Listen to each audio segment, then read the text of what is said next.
पुस्तक शूद्रपूर्वी कोण होते? लेखक डॉ. बाबासाहेब आंबेडकर. प्रकरण 11. समेटाचा वृत्तांत. 1. मी आतापर्यंत पुढील विधाने सिद्ध करण्याचा प्रयत्न केला आहे. 1. शूद्रांचे हिंदी. आर्य समाजात मूळचे स्थान दुसऱ्या म्हणजे क्षत्रिय वर्णात होते. त्या दुसऱ्या वर्णातून त्यांना काढून त्यांची गणना चौथ्या वर्णात जी केली ती ब्राह्मणांनी. 2. शूद्रांना अधोगतीस पोचण्यासाठी ब्राह्मणांनी जे तंत्र वापरले ते म्हणजे उपनयनाचा अधिकार शूद्रांना न देणे. 3. शूद्र राजांनी पूर्वी ब्राह्मणांवर बरेच अत्याचार केले होते व त्यांची विटंबनाही केली होती.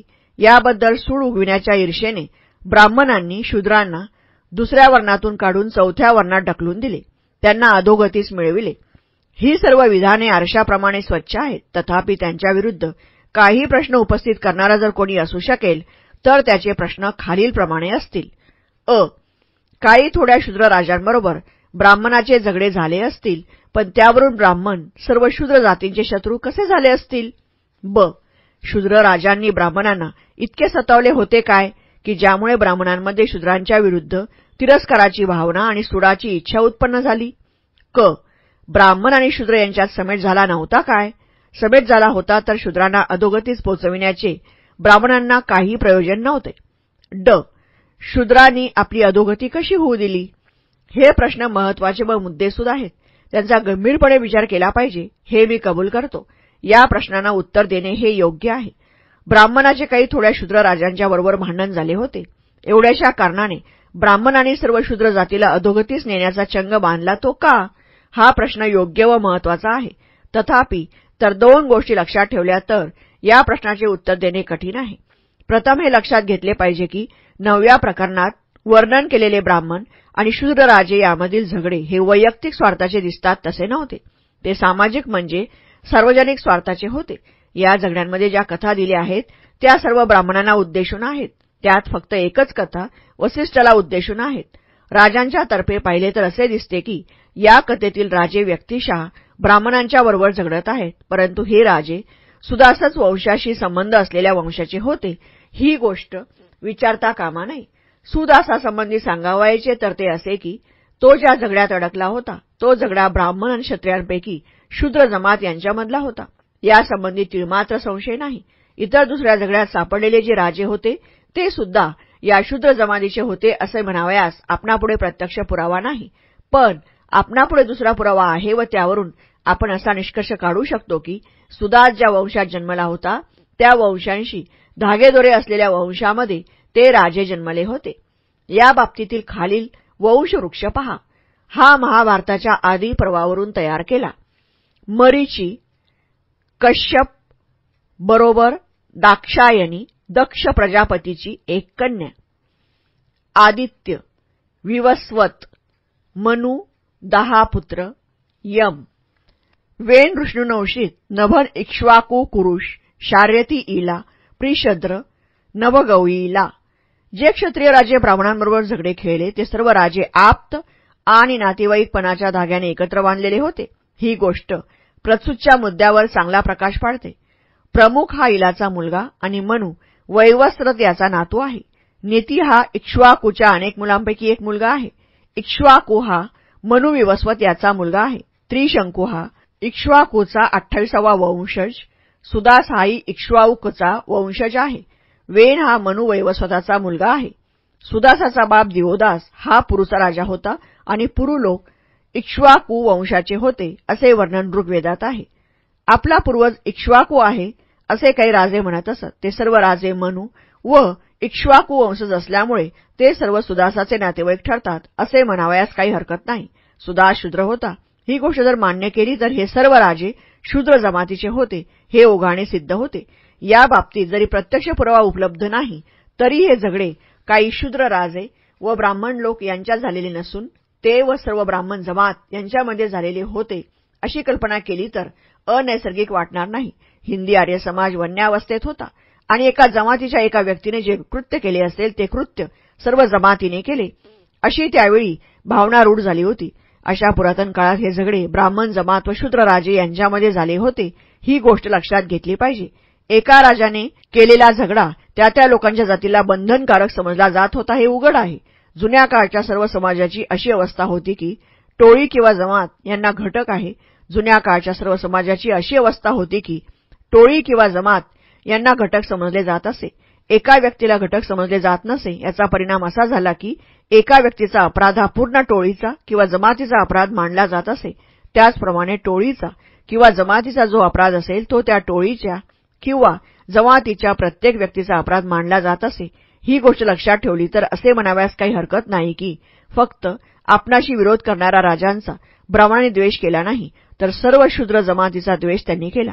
म्हणूनच शूद्रांचे उपनयन करू नये असा निर्बंध ब्राह्मणांनी घातला. 2. शूद्र राजांनी ब्राह्मणांना फार सतावले होते काय?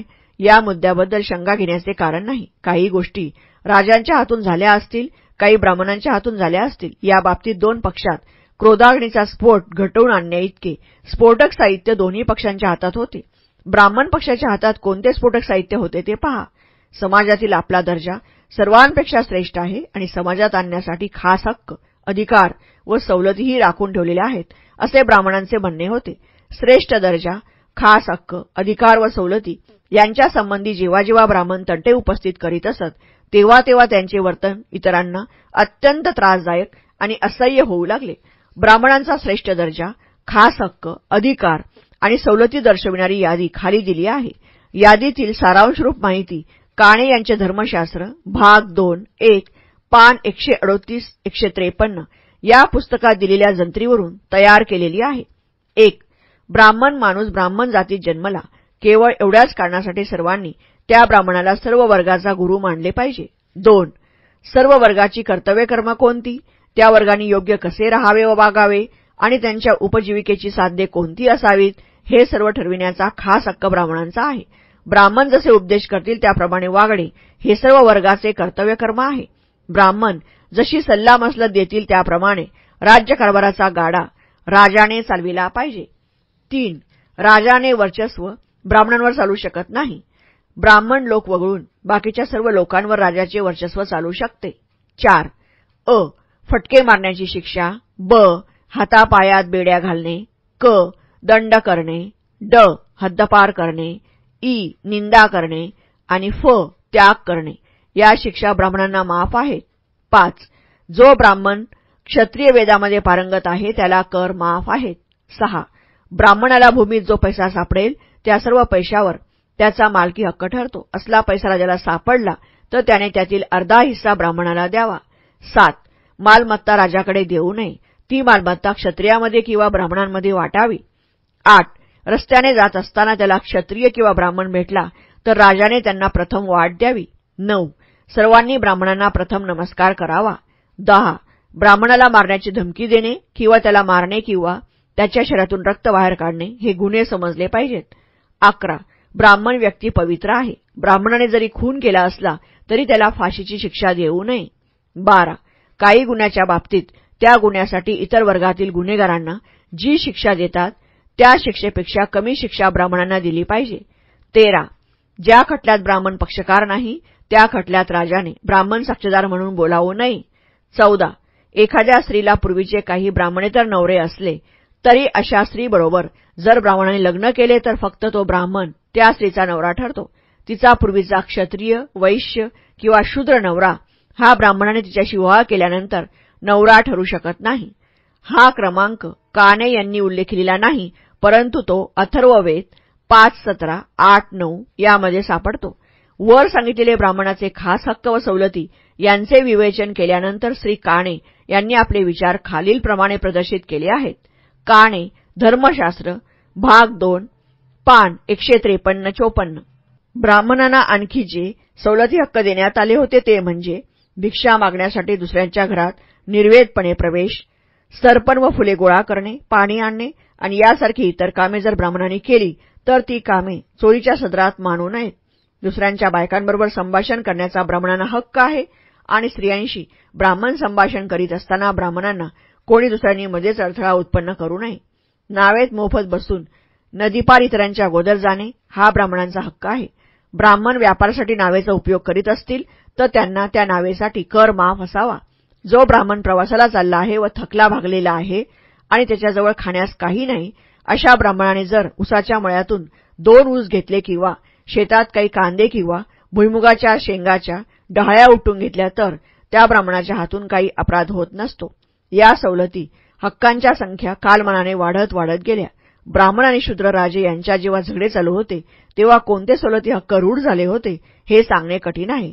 परंतु या सवलती हक्कांपैकी बऱ्याच त्रासदायक सवलती हक्क उदाहरणार्थ क्रमांक 1, 2, 3, 7 आणि 14 हे त्यावेळी रूढ झालेले होते. त्याबद्दल शंका नाही. असले सवलती हक्क सच्छील स्वाभिमानी असलेल्या कोणत्याही माणसाचे डोके भडकून टाकतील त्याबद्दल तिळमात्र संशय नाही. क्षत्रिय राजांच्या पक्षातर्फे बोलावायचे तर असे म्हणता येईल की ब्राह्मणाचे मगरुरीचे वर्चस्व पाहून राजे लोक भडकून गेले असतील व ते ब्राह्मणांचे हे वर्चस्व सहन करण्यास राजी नसतील. ते राजी होणे शक्य होते काय?